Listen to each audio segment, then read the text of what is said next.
Hello, everybody, and welcome to Forever Rugby on Forever Sports. And this is the South Africa A versus Bulls player rating show. Now, first of all, before we get into this, before we go any further, let's all take a breath. Let's breathe. Let's take a deep breath out.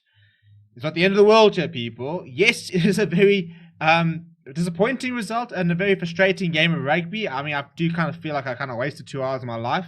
It was kind of a game where we had to have it, but we didn't want to actually have it, you know. And I think that kind of sort of describes the SAA's performance. It was a performance where they had to go out and they had to play rugby, but I think that, you know, they obviously looked like a side who hadn't trained well together, and they had only had one captain's run before this match. They looked like a side where a couple of people trying to do a little bit too much to try and get into things, and it was a side and a team where, you know, they had done no analysis on the Bulls, as Jacques Unibar just talked about the fact that they pretty much didn't even plan to play the Bulls. They pretty much just planned. And he doesn't want to make excuses, but he says, you know, they didn't do any analysis on the Bulls, so they didn't go out there, you know, with a plan to beat the Bulls. They went out there to just sort of try and hit their straps. And that's kind of exactly what it looked like. It looked like a very, very messy side of players who had come together, didn't really understand each other, didn't really sort of look like you know, they were gelling because they hadn't played together. I think it was a game where it was about getting players 80 minutes. You know, at the end of the day, you can train, but nothing can kind of sort of match what it's like playing in a game. And I don't think we need to freak out. I mean, the reactions. South Africa, is there a more reactionary fan base than South African rugby fans in the rugby fan base? You know, I think English football fans are probably the same. But on Wednesday, you know, the SAA goes and beats the British and Irish Lions, and it's a 3-0 whitewash loading. The Springboks are amazing. The Lions are horrible. They're terrible. We just can't lose. We've got amazing depth. Life is all good. And then this side, which is thrown together in a day, loses to a Bull side. And it's, you know, I'm not supporting SA. This guy was crap. This guy's horrible. This guy shouldn't be playing provincial rugby. Worst player in the world. The Springboks are useless. We're going to get annihilated by the Lions. It's just, it's quite amusing, to be honest. And I think that, you know, the idea of being level-headed and measuring the situation just doesn't really compute for a lot of supporters, unfortunately. So I don't think we need to freak out. I really don't think we need to freak out. Was it disappointing? 100%. Was it a fun watch? No, it wasn't. You know, did Damon Delindi get 60 minutes of rugby? Yes, he did. Did Alton Yankees get through 80 minutes of rugby? Yes, he did. Did Kwaka Smith get through 80 minutes of rugby? Yes, he did. Did Apelele Fassi get a chance at fullback in case Valilu is injured? Yes, he did. You know, and these were the main things. You know, did Joseph Dwebe get 40 minutes? Yes, he did. Did Hazen Barton manage to get a run out with a bit of an issue with hookers? Yes, he did. That was the point of this game. This game was to make sure we got players out there playing rugby. You know, and much like the British and Irish Lions, we didn't play to win. The SAA. I mean, look, for example, we could have drawn that match. You know, at the end there, we could have taken a kick and said, "Cool, we'll do this." How many kickable opportunities did they turn down? It's much like the British and Irish Lions. You know, it's a trials game and it's a warm up game, which means that you don't take points on offer. You try and go for sort of set pieces to try and practice. And unfortunately, the set pieces were horrible. And what I will not stand is having a go at one individual player. The fact that I'm reading on this channel, on Twitter, and everything like that it was all Alton Yankees' fault. It's just, it blows my mind. It really blows my mind that a pack can play that badly as the SAA did. They can play that badly. They can be that poor. They can lose all those lineouts. They can lose all those scrums. You know, we can miss 33 tackles. We can have, I think it's like 21 turnovers, something stupid. And yet, the reason we lost is because of one individual who had nothing to do with any of those major parts. It beggars belief sometimes how, you know, one individual can be scapegoated all the time, and it's always the same individual in South African rugby. And I think there's often, you know, other things that play behind it. But yeah, so I mean, I'm not going to freak out about this game if I'm honest. You know, I'm really not. Why must we? You know, it's the same thing as, you know, when we lost in Wellington. I think that deserves a freak out. But there were people burning, you know, shirts, and I'm not supporting the Boks. And a year later, we're winning world champions, going, you burnt your shirt, up yours. So next week is it, isn't it? It's all about next week. It's all about next week. If we had lost 50-0 today and lost and we win against the Lions next week, or if you take a tight win today and we lose against the Lions, which are you taking? What are you taking? We all know that the test match series is what we want. You know, if there's one group of players and if there's one coaching staff who deserve and our sort of blind respect and blind trust, It is Rusty Erasmus and Jacques Nienaber. How we cannot give them the benefit of the doubt in any situation after what they pulled off, is unbelievable. The same thing as this group of players. It's a group of young players who, and a lot of fringe players, but it's just we've got to trust them. We've got to trust the process. This is all about the process. The British and Irish Lions lost on Wednesday. Do you think Gatland's panicking? No. So trust the process. Trust what we learn. See what you can take out. As Jacques Nienaber said, he said he was disappointed with the fact that the Bulls couldn't dominate. He said he was disappointed that they'd played that badly. But he said, at the end of the day, it was important to give players game time, and that's what they managed to do. He said, and I think a couple of selection, sort of hints. He said it was important that Joseph Dweber got another game. He's got, he said it's important that Kwaka Smith got another game. It's important that Fezembate gets onto the field. He said it's very important that Apelele Fassi gets another game. It's important that Dale Ende gets 60 minutes, and it's important that Alton Yankees gets through a game. So I think there were a couple of sort of hints in the fact that those players are players that could be involved. I mean, for example, we still don't know if those players in quarantine are going to be available. So if we don't have Siya Khaleesi, Bongi Mbambi, Andre Pollard, Makazole Mapimpi, who comes into the side? Who are you backing as fly half? Can you go with one fly half? Do you have to have a fly half on the bench? Who are your scrum halves? So there's so many questions. It's such a fluid situation that I think to freak out is just, I'm gonna be blunt. I think it's just stupid. I think if you're gonna freak out after that, I think it's the people that are freaking out about today are the same people that are telling the British and Irish Lions that we're gonna drill them 3-0 easy game because our B team beat them on Wednesday. That what we saw on Wednesday could very well be our test team next week. That's the reality. Is it cuck? Yes. Is it a situation we can avoid? No. Is it better than not having any rugby at all? Yes, I definitely think it is. We were always going to have these complications. There was always going to be a difficult tour, and if we have to go past these, so be it. So be it. Nobody likes a team that makes excuses. You could be England and say, well, you know what, in that World Cup final, if we hadn't lost our props early and stuff like that, it would have gone differently. If that try wasn't disallowed back in 2007, we'd have a World Cup. Get over it. Just as we can't complain. If players are not available for next weekend because of COVID and we lose, we can't complain. Life happens, shit happens, injuries happen. It's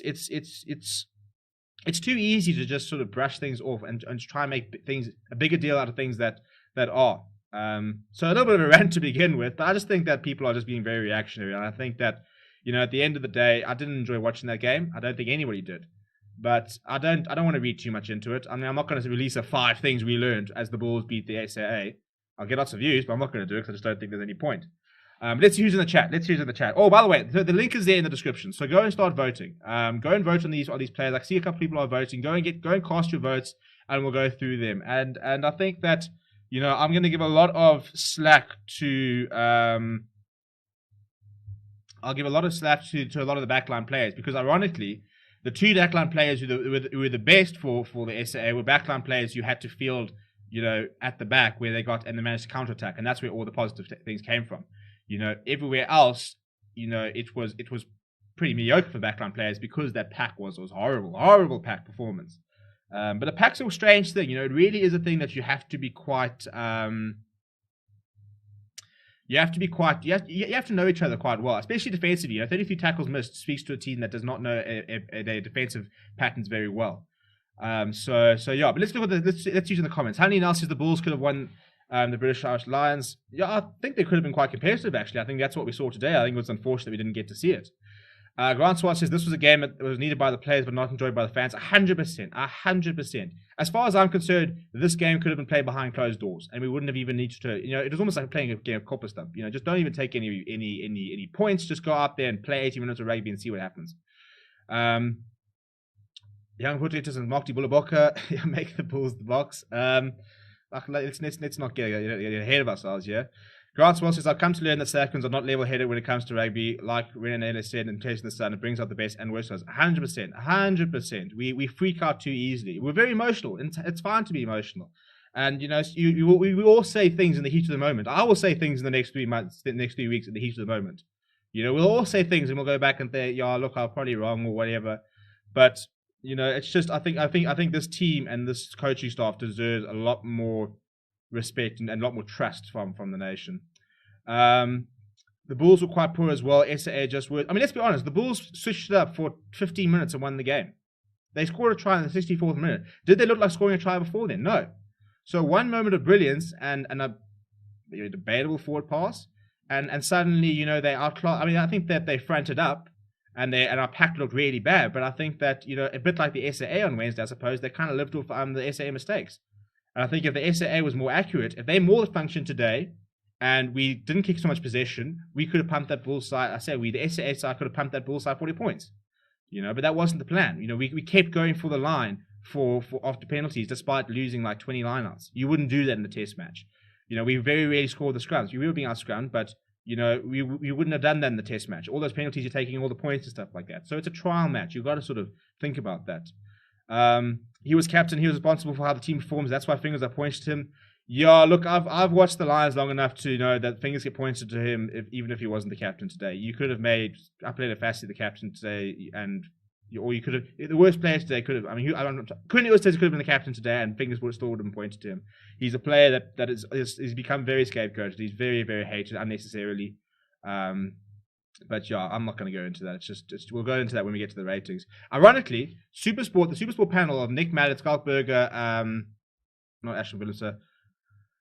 I'm back on his name now. I can see him. And watch decent. They actually they singled out three Springboks who they thought were good today. They said that they were impressed by performances from Upland Fassi and Roscoe Speckman, who they said were both in the running for man of the match in their opinion, and Alton Yankees. So it's ironic that they picked out those three as top performers in that game, and yet one of them is being blamed as the reason we lost. It's as I said, it beggars belief. But enough waffling. People are still voting though, so I just want to give everybody a time to make sure they can all cast their votes and stuff like that. I think that there are some worrying signs about today. There's no doubt about that. I wouldn't say we've been brushed today under the carpet. There are some very worrying signs, but not to the extent that we need to, throw the baby out with the bathwater, burn our shirts, and go out and become British and Irish Lions fans overnight. So Ultimate Sharpshooter said, why did Ninas pick that backline and not play AAA? My most frustrating part about the entire game, and I can understand why they didn't. We knew that we you don't want to give anything away, but to watch a backline of Alton Yankees, Damian Willemse, when I see Similani didn't really have much time with Willemse. I think in fact Creel, he might have come on before then. But even Creel, Speckman, Fassi, you think of how exciting those players are. Anthony and Humber at scrum half. You think of that backline, and we kicked every bit of possession we had away. Every single time we were in our half or on the halfway line or 10 meter, it was kick and chase. So it was an obvious case of we're not going to do anything with this backline. I mean, let's be honest. Have we seen a single set move, any sort of bit of innovation across the 3 matches we have seen from this squad? No. Have we ever seen a lineup move? No. Have we ever seen a backline move? No. Have we ever seen a little bit of a shift in point of attack? No. We're going out playing the blandest, most boring, most predictable style of rugby out there. And we did kick a lot during the World Cup, so I think the kicking game is definitely part of it. And we will play probably a kicking game. But, we haven't shown anything in terms of how we will attack, in terms of how we will sort of, defend. We rush defense is pretty standard. But I wouldn't say that we've done anything that Warren Gatlin's going, ooh, write that down. We can work on that. And the same as the Lions. The British and Irish Lions haven't done anything special. I mean, we saw a couple of interesting calls in them, but I think they're also a side playing off the cuff a lot of the time. I think that there were players that suit that, which is why I think if Finn Russell had played all the tests, I think he would have had a field day with how much sort of they're playing. Sort of, I mean, the British and Irish Lions are hitting it up, being physical, and going out wide and scoring tries. It's not rocket science, is it? The Bulls have quite a lot of space outside, but you do have space outside. If you win the physical game, which the Bulls did today, because our pack was horrible, if you win the physical game, there's always space out wide. Always space out wide. And that's what they were doing today. So Mayor van Graan says the second try was a forward pass from the Bulls. I think very flat. Very, very flat. Alton Yankee, Anavine says, don't be too critical, was only for practicing. Yeah, I think we mustn't freak out. Toby Hart says, Alton Yankees had a decent game. Good defense, poaching, and accurate goal kicking. He didn't attack the line, but had very little go-forward ball from which to do that. Carson stood out in attack. Well, that's the thing. And to be fair, Carson, I thought, was solid. And then in those last he had 2 or 3 moments. I mean, he had a couple of breaks. He had very good breaks. But as he says, he was playing against a pack that was dominating. That's what the panel on Supersport was saying. They were saying that there was very little go-forward ball from the SA. And you could see there was no license to attack. It was kick the ball away. It was put up and unders in. I mean, Roscoe Speckman and Jal Penkner spent the entire afternoon chasing down high balls. Roscoe Speckman's best moments came on a counter-attack. Now, that couldn't work when you've got Spoo and Corsi and you've got Makazuma Pimpy, who are very good aerially and very good contenders for that ball. But, to say, look at the size of Roscoe Speckman and say, right, we're gonna put up bombs and you just go and compete under the high ball. It's, that you wouldn't do that normally.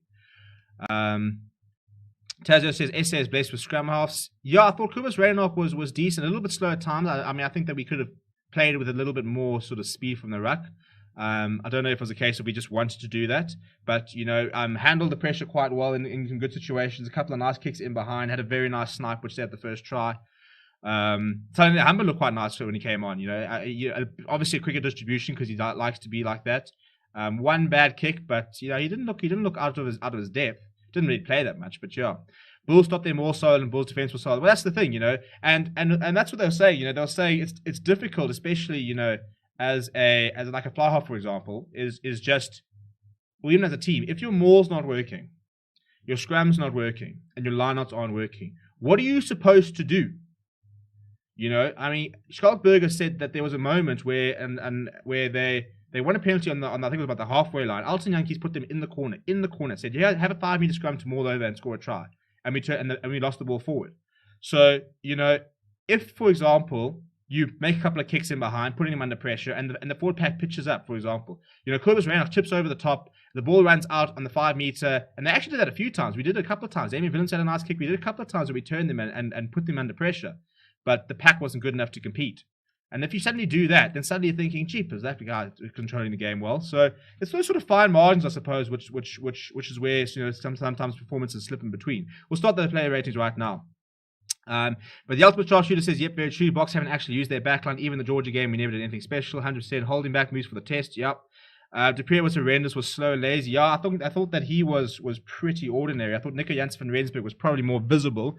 I'm surprised that Janssen van Rensburg, Jean-Luc Dupré actually got through a full game after that knee. I thought that knee had gone. But let's get on to the player ratings show, and we're going to start with the Bulls. So I reckon we'll get some nice ratings, and then we'll move on to the SAA. And I think it's going to be quite interesting, and I will fight people on some ratings because I know that agendas creep in. But what do we think about Simpiwe Mantanzima? I thought he was very good. I think that he held up against Vincent Koch. I tell you what, he's 23 years old. He's barely played at this level because he had injury concerns. Let me actually get it up here. So I'll probably go with a 7 for Simpiwe. That front row deserves a lot of credit. 5, harsh.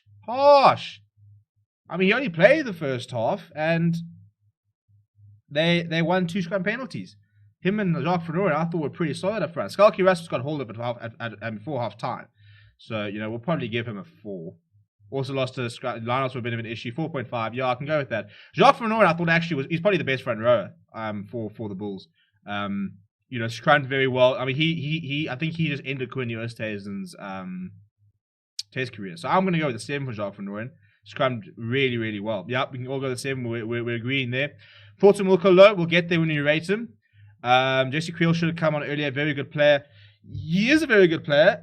We haven't seen a lot of him, and when we did see him in Georgia, I don't think he was great against Georgia. I think he's somebody who needs a bit of time in that Bok jersey, but it's so difficult. Who do you benching? Because Lukanya was class on Wednesday. Toby says Reineck is a better player is a better rugby player than a scrum off, a natural athlete, but not a scrummy. Herschel Yankees base service is crisper, faster, and more fluid. His BMT counts for a lot. Yeah, I'm very interested to see what they do next week, if they go with Reineck on the bench or if they're going to back Herschel. I think Rusty's a big Herschel fan. The forwards, Cease, only guys I thought were good today were Dutoy, Koch, and Quacha. The rest was sus. Yeah, they weren't great, weren't they? Toby says, I thought I was the only one that thought this. That was the sharpshooter. These ratings are so biased. 5, that's harsh. Yeah, I think it's very harsh. I thought, think about the job that he had. This guy has never even played, like, Rainbow Cup or Super Rugby Unlocked. He's played very little rugby. He's 23 years old, and they say, right, I need you to go and do a job. It's his 5th appearance today, by the way. Sorry, 6th appearance today. No, wait. There's a couple of things. He's 23 years old, and he said, right, I need you to go and scrum against Cornell Hendricks in the Bach Loosehead audition, and he did. He not Cornell, was up against Vincent Koch. He's up against a World Cup winner, and yet he was very solid. So, yeah, I think 5 is a poor reflection on the poor lad. Walt Steenkamp. I thought Ruben Akir was pretty good. Walt Steenkamp was solid though.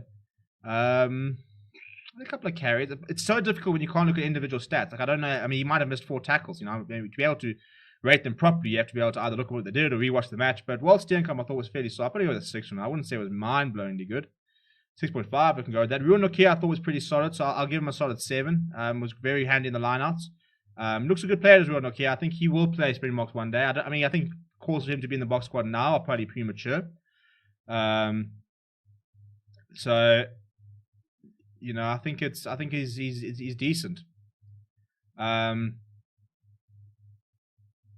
Bulls number 1 was solid today. Matazima played the whole Super Rugby season in 2019 off the bench. Yeah, good point. And I remember he was like 21 years old at the time, I think. Because I think he turned 20. Yeah, actually, I forgot about that. I forgot he was playing back then. And he's had so many injury issues. Either way, I think he's a very talented prop. I think that him and Lizo Koboka as your 2 props, you're sorted there. I think if people are not sure, they give 5. If I'm not sure, I give a 6 because I always think 5 is negative, and I think 6 is pretty average. I think 6 is a bit of a meh. Didn't do anything wrong, didn't do anything right. I think 5 implies that you had a bad game. I know it's in the mid thing, but I always kind of feel that sort of implies you weren't good. Nizam Khan I thought was very, very impressive today. Knocked on a couple of things, but led very. I mean, winning captain. I'll probably give him an 8. I was very impressed with him. He just sort of was everywhere. 6.5. Yeah. I don't know. I thought he was quite good. I mean, yeah, I suppose he missed a couple of tackles, gave away a super penalty. Actually, I'll go back and give him a 7. I think 6 is a bit harsh. I thought that he had some decent moments. Yeah, his discipline wasn't great. He knocked a ball on, but at the end of the day, he did lead the Bulls side to victory. So there are worse things you can do as a captain's performance. Muller Ace, well, he had a storming run in the build up to the second try.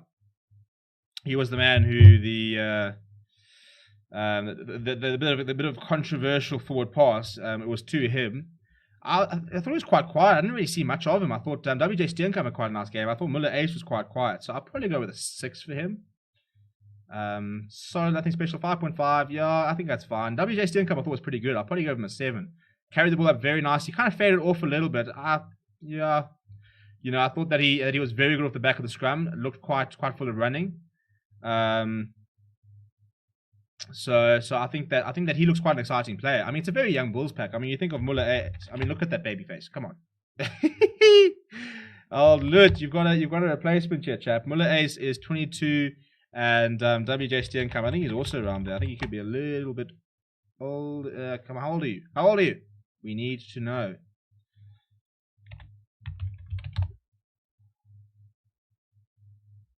Yeah, he's born in 2000, so he's actually 21. Yeah, so this is the sort of the age groups of them. They're very, very young. But they look pretty good, and you think that the Bulls loose forwards. I mean, they got loose forwards is absolutely everywhere. Grant Swart says that Johan Carson will be a block one day. Hopefully at lock and not flank. I'm gonna stop this thing. I gave Nizam Carson 6. He didn't have a great game. Yeah, I'm just giving an extra point because of captaincy. Bulls have plenty of depth in their loose forwards. This is all without Dwayne Ulrich, Marcel and Van Staden. Well, Marcel Van Staden, Marco Van Staden's out. He's going overseas, so they won't have him next year. But yeah, literally, I mean, I think you're gonna have a loose trio of Dwayne Ulrich and Marcel, and then you can have Muller Ace or WJ Steenkamp coming off the bench on Alberta as well. Nizam Carson also off. He's going to go back to the Premiership, so they won't have him next season. Zach Berger. I didn't think it was bad. I didn't think he had a great game. I thought it was pretty. I'll probably give him a 6. I didn't think he was. Yeah, 6.5. I didn't think he was spectacular. Johan Carson will probably get an 8 from me. Look, I think that he had a very good game, did Johan Carson. I think people are getting ahead of themselves, with that fact that he needs to be in the box squad. It's especially depends on where you're going to put him. I mean, this is a player who's played 95% of his. In fact, I think he played 100% of his season at outside centre. So he put in a really good performance today at number 10. I think he could be in the box squad as a utility back. But we can't. You can't just base things on one game. And I know it's not one game, so he was very good for Montpellier. I think that I said before that he would be a good player to have in the squad. But I think we probably just need to sort of calm down a little bit on him. Wait and see. Especially if he's going to be playing fly half. He needs to have a couple of games of fly half. For example, he didn't find touch. I think it was 2 or 3 times. I mean, if you look at the counter attacks from Uplead Fashion and Roscoe Speckman, that's because he didn't find touch. Look, some of them were, but how often did he not find touch today? Quite a few times actually, which allowed the SAA to counter. So if you're gonna sort of factor that in, he had 2 very good moments. If the forward pass is ruled out, then but he was full of range today. He gets an 8 from me. I don't think anybody gets a 9. I think it was too scrappy of a game to get. Yeah, I mean he's got a 9. I think it was too scrappy of a game to give anybody 9s or 10s. I mean the Bulls were solid, but I didn't think they were sensational. I mean, we didn't sit there going, oh my living, this pack is this is the best team ever. So I think I'll go with an 8 for Carson. He could have gone with a 9, but I mean I don't want to give away 9s too easily. If he does that against the British Irish Lions, I'm all for it. Contender says the forwards for the box A were horrid. Cooney was horrendous at the scrum. The guys even from the bench except the Toy and Visa were not good. The starters that were good were Kwak and Smith. Yeah, I'm glad other people are saying Kwak and Smith because I thought that Kwak was pretty decent. I thought it was better than everybody else. Handy Nelson's Bulls going to win the Currie Cup easy. Well, assuming they ever get back and actually playing. Johan Carson showed his class today, albeit behind a dominant pack. It makes a big difference, hey? It really does make a difference being able to play behind a decent pack. So, look, not to take anything away from him, but it's the number one thing, isn't it? Every single time you can go look at any standout fly half performance and just know that pack played well. Maybe have Carson for the Rugby Championship squad if his form at 10 keeps up. Well, you have to go do it in Currie Cup. But I think he will. I think he's a good player. But I mean, remember that we've got a 46, 47, 48-man squad now in terms of players who are part of it. So you've got a lot of players who we've hardly seen that are still in the mix. And then you've got players like Warwick Halant, for example, who still need to come back. I mean, Warwick Halant was playing some tremendous rugby before he got injured. So there's still a lot of players also out in the fringes. But I do think that, for example, I think Johan Carson. I mean, if your fly-off options are Carson, Alton Yankees, and Andre Pollard going forward, that can be your options for the next two years. That can take you to the World Cup, and I think those are pretty good options because I think that's it's quite well rounded. You've got Andre Pollard, who's very defensively very solid, very good ball carrier, very good temperament. You've got Johan Carson, who's probably a bit of a blend of Alton Yankees and Andre Pollard. Probably a bit more exciting than Pollard. Probably a little bit less consistent. And then you've got Alton Yankees, who's a complete sort of a live wire, a bit of a wild card. So I think those 3 players, I mean, if you've got those 3 as your flower halves, I think that's fantastic flower half depth. It's got a little bit of everything. And you can use them accordingly. You can say, right, we're going to Argentina, it's going to be a tough, rough battle. We can start Johan Carson or for example, like when we send sort of like not a second string, but when we like keep players in South Africa and then send players over early, we can safely send Andre Pollard overseas and say, right, between Johan Carson, they can definitely do the job against Argentina. Carson can operate at fullback, he can operate at center, so he's a very nice player to have. If those 3 are flowers going forward, I'll be very happy. I think that Curran Bosch has got a long way to go to get himself back on the radar. I think he was doing a lot of good things during the Currie Cup Super Rugby Unlocked, but he kind of dropped off since then. But it's a nice problem to have.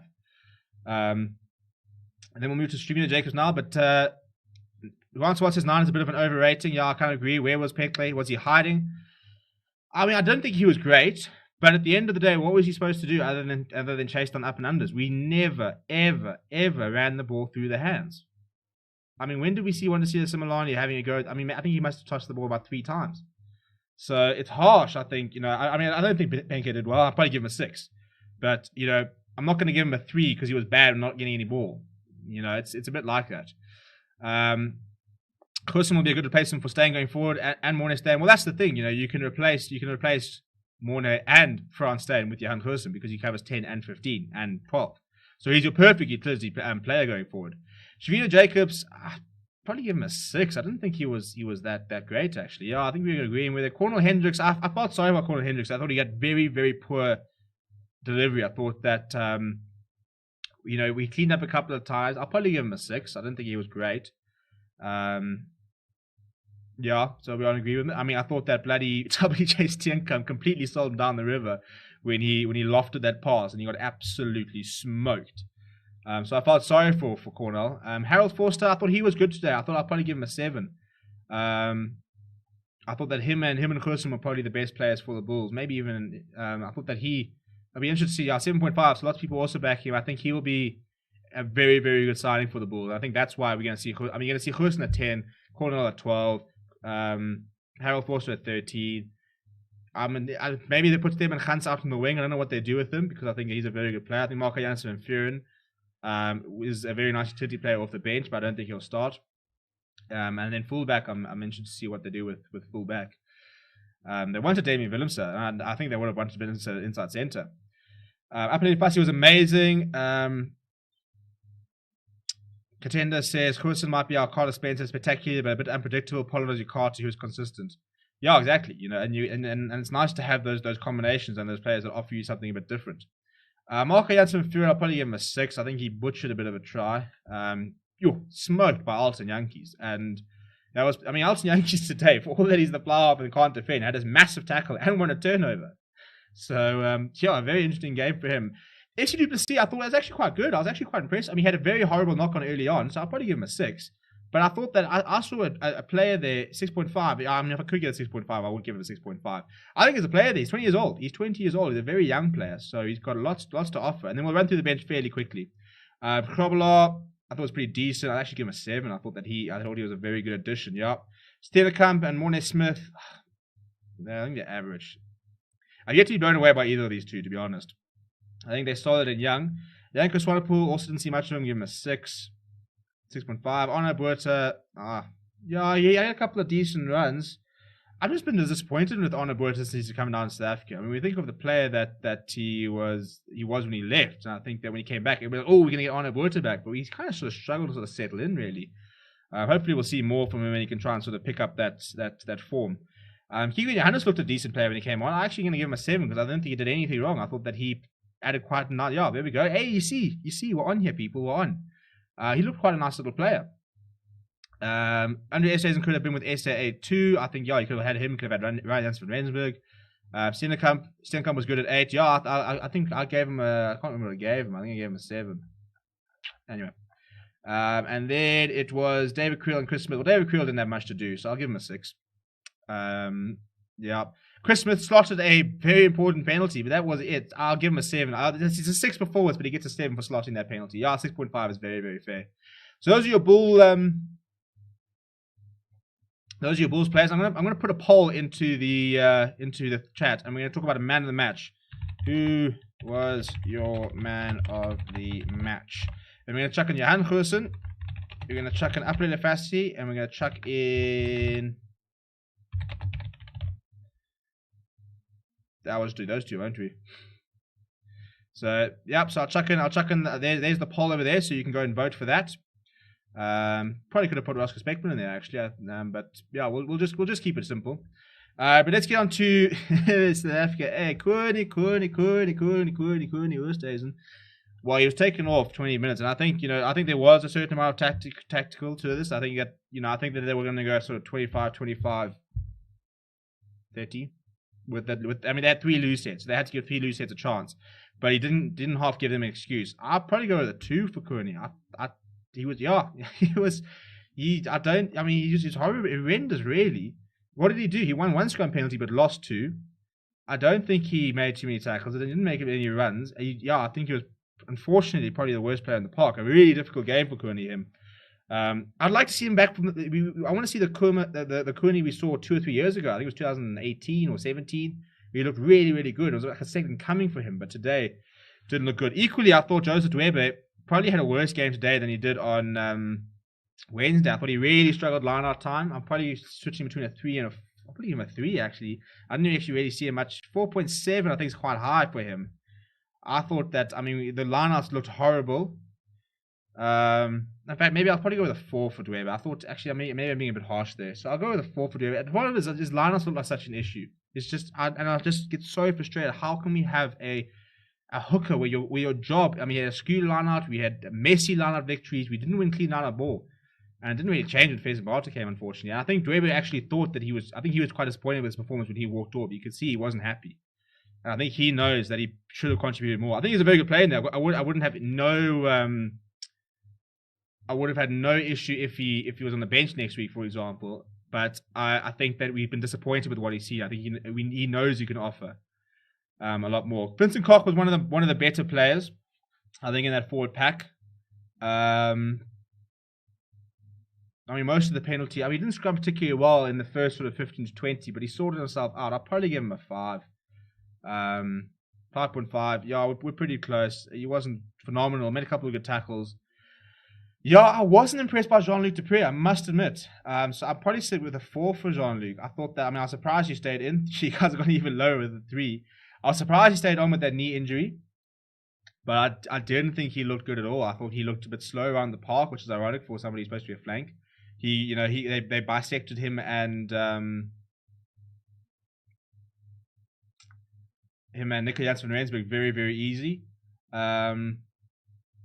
So yeah, I thought that. I mean, he carried it up and he made his tackles, but I wasn't very impressed with him. Nico Jansen van Rensburg I thought was better. I thought he was the better lock. I think that the lineouts were an issue, and you got to look at a thing. But I think he made a decent. He also knocked it on though.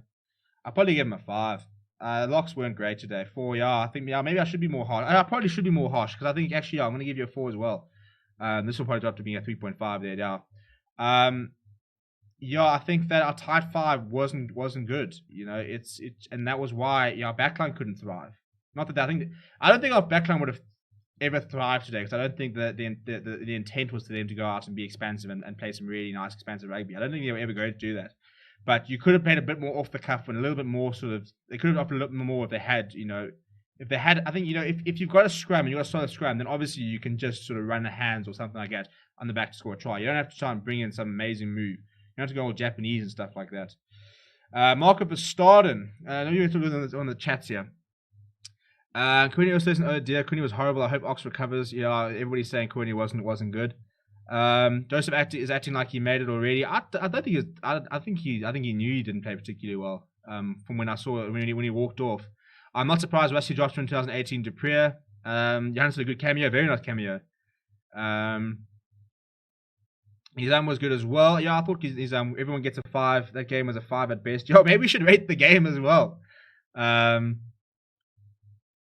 Marco van Staden, I think, also probably gets a 5. He committed a silly penalty. I'm almost tempted to give him a 4. I wasn't. What are you guys going with? I'm going with a 5. 5.7. No, I disagree with that. I think he was a 5 at most. I think he gave away such a stupid penalty.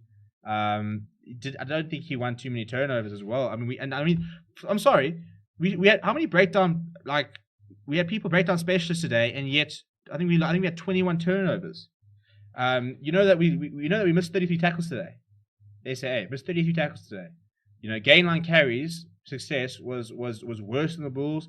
11 handling errors apiece. Tackles missed was horrible. Kicks from hand, we had more kicks from hand. Yeah, sloppy, eh? Reynard Ulstad. I still sit there looking around at Ulstad, and I'm not quite sure what he brings to the party. I'm not saying he's bad. I think he's just very bang average. I think that he's a very big character, but I've yet to see him really sort of go over the gain line. You saw me in the lineouts today. See, people are going a little further, so I think I'll go with a 5 there. Quacker Smith, I thought, was one of the better forwards today. Not brilliant, he rushed up and allowed that space for Johan Carson when he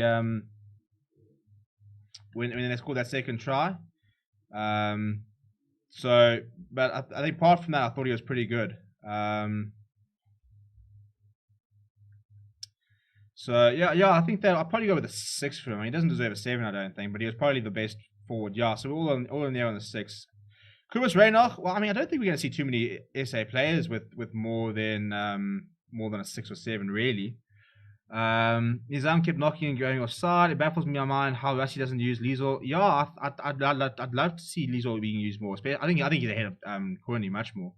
Ulstad was average. He just went there and did his job. Brennan Ulstad hasn't yet kicked on. Ulstad is a bruiser, but not very talented in my opinion. He's just big, isn't he? Brennan was good. Yankees had a comparatively good game. If you had to take out, he's usually horrible. I'm not going to respond to that. As I said, I know there's an agenda there. But so Kubas Reinach, I'll probably give a 6, maybe a 7. So yeah, people go with a 7. Alton, I'll go Kubas a 7, and I'm gonna go. I'm waiting for this, by the way, because Alton was. Depends. If I'm trying to decide what I'm going to give Fussy and Roscoe. Because if I'm giving Fussy and Roscoe 8s, then I'm probably going 7 for Alton or 6 for Alton. If I'm giving them 7s, then so I'll probably go with a 6 for Alton. But I'm telling you right now, I'm just going to disagree with this. Yeah, I don't agree with that at all. I think Richie Mwanga would have looked cucked today. I mean, you're basically being told as the fly half, go out there, kick away the possession, kick to the corner. They can't maul. They can't win a line-up. They can't win a scrum. I don't think Johnny Wilkinson or Dan Carter would have looked impressive behind that bloody pack today. They were that bad. Roscoe played well. I thought I'd give him a 7. Looked very good in the counter-attack. Yeah, maybe defensively a little bit worrying. It's always going to be a bit of a worry. Funny enough, it's he probably should have had 2 try assists. He delayed the first time he had a break. He let the pass go too late. The second time he nailed it. But yeah, I think he just looks very exciting. I don't think he'll be anywhere near the test team.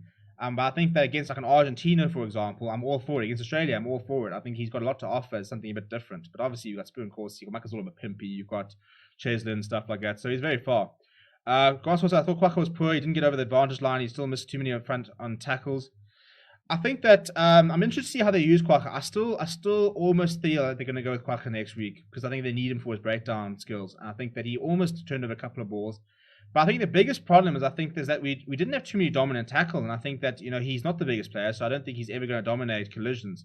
But I think that if you've got players who are dominating, I mean, for example, when you play that Barbarians game and you've got a decent pack, I think that's probably why Marco Verstappen also sort of struggled a little bit. Is it's difficult to be a fetcher and to be in that environment if you're not getting any dominant tackles and you're always taking 2 or 3 players, and you've almost become a tackler assister as opposed to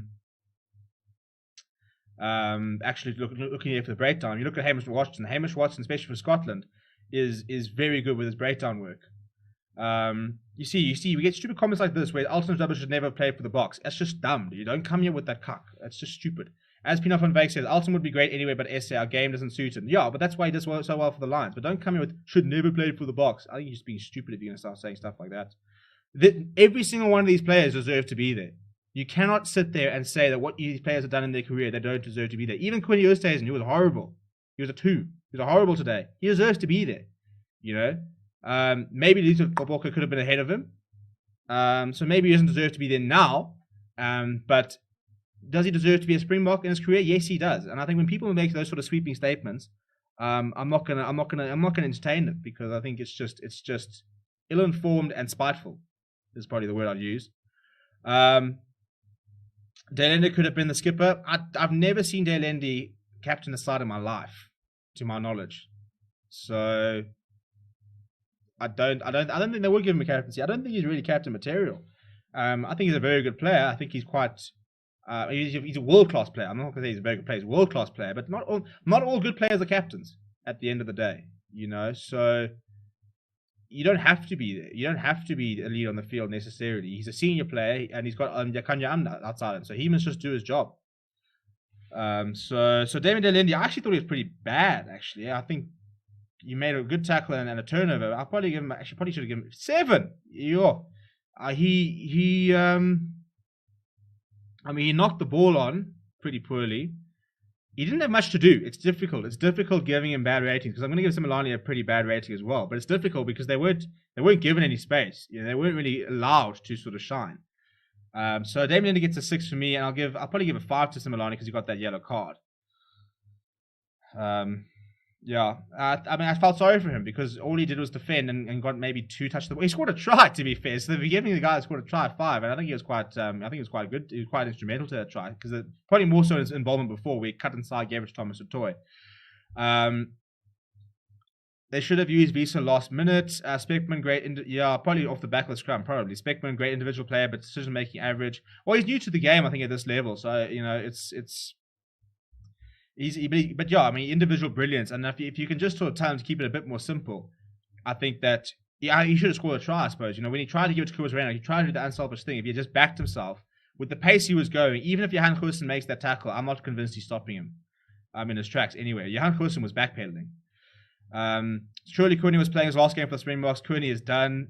Please, Rassie, don't pick Cooney ever again for the Boks. Alton is a gem from Noctelli. Johan overshadowed Alton. Yeah, I mean, it's not surprising that the better pack had the better fly half playing. So, as I said, I would like to see Alton, Johan, and Andre Pollard as our three fly options moving forward. I think that's perfect. Roscoe, solid player, maybe just gotten sharpened up in defense, but overall solid player. Hopefully will score soon. It's a matter of time with something like him. Yeah, Penkler, Forster, he was better than Creel. Yeah, some people really rate Creel. Some people, he's also quite a divisive player at the moment. Is Jesse? I think he's very much sort of on reputation at the moment. I think we haven't seen a lot right now in the present. Not we've seen a lot of rugby from Jesse Creel. But yeah, Penkler, I'll give him a 5. I mean, I think people will go lower than a 5. But I did feel sorry for him because I thought, I mean, it's not like he was given. It's not like we were going down the right hand side. We drew him past and said, "Go and finish us a try," and he didn't do that. You know, it's not like when he got the ball, he went backwards or he knocked it on or he was kicking it into touch and making bad decisions. He ran down up and under the entire game and then got subbed off. So I think, you know, I felt sorry for him. To be honest, I'm not quite sure. I'm not sure if he should be in that box squad. I mean, I think that you know, he's a hard-working wing, which is why the Sharks like him. But you know, I mean, I think that he doesn't really get the chance to shine because even at the Sharks, he does a similar thing where he sort of spends his life chasing down high balls, and where as opposed to, you know, you think of somebody like a Pure Dianti in his first season, and he became World Breakthrough of the Year. He got the ball, he got chances, he got back to try and make a difference. Yeah, Penkler doesn't get backed. Roscoe, a good player. Please name your Springbok team for next week. So on Tuesday we're gonna have a live show where we're gonna get a panel on, and we're going to debate that this box side because I've got quite a lot to say about it. And hopefully by Tuesday we'll sort of be in a bit of a situation to know which players will be involved and which players won't. Creel had one great season for the Bulls at fullback. Yeah, I still miss him at fullback, to be honest. Yeah, Penkler was quiet today. Spoo's better than Penker. Yeah, we know that. Yeah, was a good provisional player. Look, he's very young. I think that's something that I didn't even realize when I first saw him. Is that he's sitting there at what, 20? I think he's like 24. He's not an old player at all. Yeah, he's 24 years old, so he's very young in his career. And remembering that this is a player who's only just made his move to the Sharks, so he's got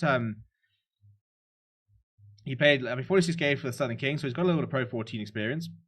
But you know, hasn't really sort of had a lot of time at a top at the top level. So I think he'll grow into his role. But I also think that, I mean, is he going to find time at the Sharks with Spoo and Corsi and Makazole and Pimpin up in Fassi? You know, Penker's going to come off the wing, so I don't know what's going to happen with him. Yeah, he's a good official player. Keegan Dix's Van Staden is better than Khaleesi. I don't think Van Staden was particularly good today, so I don't think he did that argument much difference. They're very different players at the end of the day. Apelina Fassi, well, probably the best player for the Boks, so you know, probably gets an 8 from me. But it's no surprise that our best player was the player who was the furthest back and, you know, actually could run with the ball. So, you know, I think that I would feel very comfortable if Fassi was 7.5. I'd feel very comfortable if Fassi starts at fullback next week. I'd be very worried, and I think that we'd lose a lot of what Vili brings on the attack. But I think that Fassi is a decent. I mean, I think I'd rather go Cheslin than Fassi if I had to. But I wouldn't be upset. I wouldn't be sitting there thinking that's a weakness for us. Where was Tumway today? That guy is Vaseline. Yeah, I think him and Marcel are, you know, COVID protocols, and that's why they couldn't play. Pheasant Barter, I'm going to give a 6. His lineouts weren't great, but he made quite a few tackles. I thought that he looked like he wanted to get involved. Thomas Toy was pretty decent when he came on. I'll give him a 6. Wilco Lowe, we didn't see much of him, so I'll probably also give him a 6. I'd like to see him get more chances. I think he's a very, very good scrummager. Jasper Visa, probably a 6. Didn't have much to do, didn't they? 5.8, yeah, it's fine. Snail Nahamba, he looked bright, so we'll give him a 6. I generally give most of the bench a 6, unless they had like half an hour plus and they did something amazing. Spur and Corsi made one good cover tackle, but that's all he really contributed. David Willemse, I thought he actually had made a horrendous high tackle, but turned out to be half decent. Probably a 6 again. He was all right. JC Creel, I didn't even remember seeing JC, so I'll probably give him a 5, which I maybe should do for the other player, but I don't remember seeing him at all. Did he even touch the ball? Maybe I'll go with a 6. I don't know. But that's the rating anyway. So I'll close our poll, which is going to have Johan Carson winning the man of the match. As voted by you, the man of the match today was Johan Carson with 76% across 38 votes. Fussy plays well with the senior guys around him. The COVID case of complicated selection. Seem like a good captain though. I think they will go with as captain. Although I like having a captain who's close to the scrum. I look at that scrum and I think of who else could be the captain. Stephen Kitshoff's there if he starts.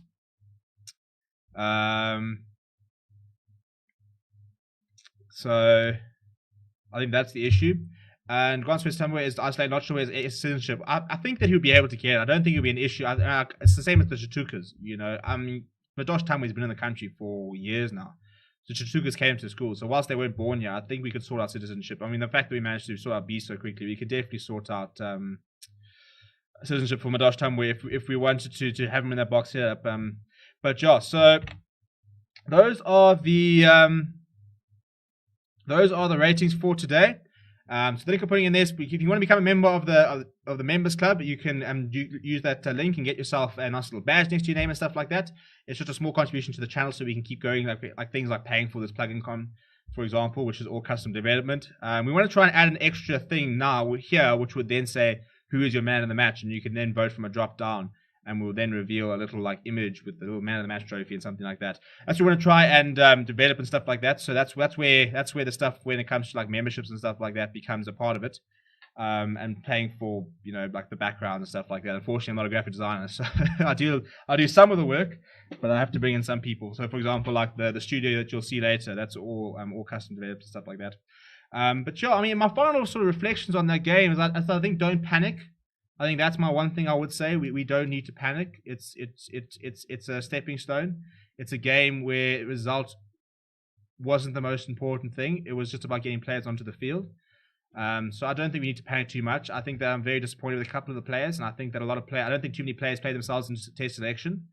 But we saw on Wednesday that we've got some good players in and around there. I think from Wednesday, if you're adding Apele Fassi, if you're adding maybe a Roscoe Speckman, that's fine. I think we'd probably add. I would like to see Lizo Goboka potentially on the bench next week at tight head. At loose head, because I think Kuni didn't play particularly well. So I think Kitshoff and Lizo Goboka. I personally think that's our best two tight heads. Loose heads anyway. So I wouldn't be upset if that's what we saw. Tight head, I don't know who you're going to start next week. I'd probably go Vincent Koch and Trevor off the bench. Maybe you go Wilco Low, because Trevor was horrible on Wednesday, but it's big calls, I think at hooker you have to at this stage go with Joseph Dweber and Malcolm Marks. But for example, I don't know who you're going to have your reserve lock. Probably Nico Jans van Rensburg after Mostert and Etzebeth, because I don't think Jean-Luc Dupré covered himself in any glory today. But it's not exactly where we want to be, is it? It's not the players we want to see. So hopefully we can get Frans Malherbe back and we can get Pollard back and stuff like that. It's just whether they're going to have enough time to be able to integrate into the side and sort that sort of aspect of it out. But yeah, I'm gonna log off here so I can go and have a bit of a break. We'll be live in less than an hour though for Stormers versus the British Irish Lions. Get the beers cold, sort out your brandies if you're drinking brandies. Come and hang out with me at Hoppers 5 as you build up towards the Stormers stuff. Jacques Nienabert's press conference is out. You can go watch it on the channel. And we'll have words from Kobus Reinach and Kwaka Smith as well. That'll be released in about half an hour. And we'll have both press conferences from Warren Gatland as well as John Dobson from tonight. We'll be doing this show again tonight with the Stormers versus the British and Irish Lions. So you can come be part of that as well. Thank you very much for watching. Please do smash the like on the video, subscribe to the channel. As I said, if you want to become a member of the Members Club there, that's the link there. It really goes a long way to helping us improve this channel and make it better for you guys to watch.